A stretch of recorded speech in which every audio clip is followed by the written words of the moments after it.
Welcome to day 4 of Walk Week. Today's Tithe Your Career story features Kyla. Kyla graduated from Azusa Pacific University with a degree in education.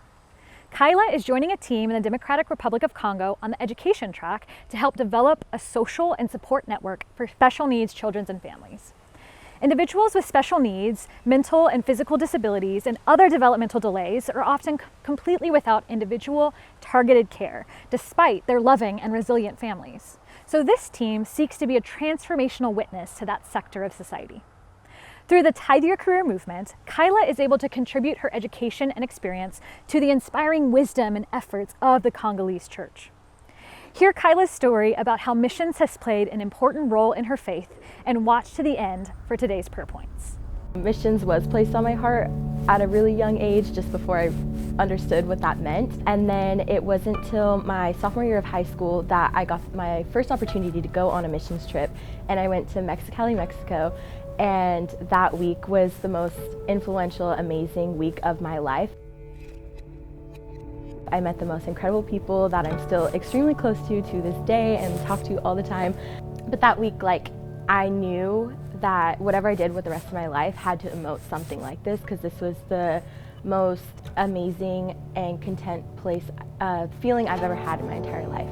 Missions also holds a special place in my heart, because it was actually on a mission trip that I met God and started to believe in Him for the first time. Even though I grew up in a Christian household, it wasn't something that was personal to me. I just thought of it more of a routine, we go to church every Sunday, but didn't really mean much more than that to me. And so as I started getting older, I started to question why do I do this every Sunday? Why do I say I believe this? Do I even actually believe this? And then around that same time, I started going through a lot of hard personal struggles.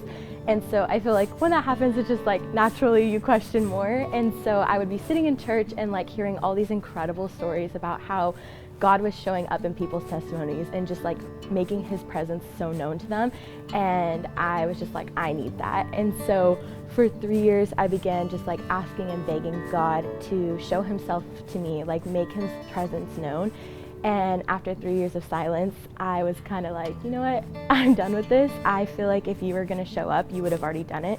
So then I decided I'm not believing in God, that this is not for me. I don't think He's real. And a little shortly after this, that I went on my 3rd trip back to Mexicali, Mexico with the same people we had served my sophomore year in high school. It was there that through a pastor at a local church and a conversation that me and her had together, God revealed Himself to me and gave me that sign and that presence that I had been asking for so long. Looking back at it now, I know that it was the most perfect timing with the most perfect place, because those Mexicali, Mexico was the most special place with the most special people in my heart at that time. And so it was the most perfect way that God could have reached me. As you walk today, pray for Kyla and other future goers on the education track. Pray for effective language learning and cultural understanding. Pray for the goers to learn how to be a transformational witness from local believers in the area. And pray for energy and stamina as they pioneer new ministry opportunities. Finally, pray for yourself. Kyla talks about her consistent prayer for God to make His presence known to her.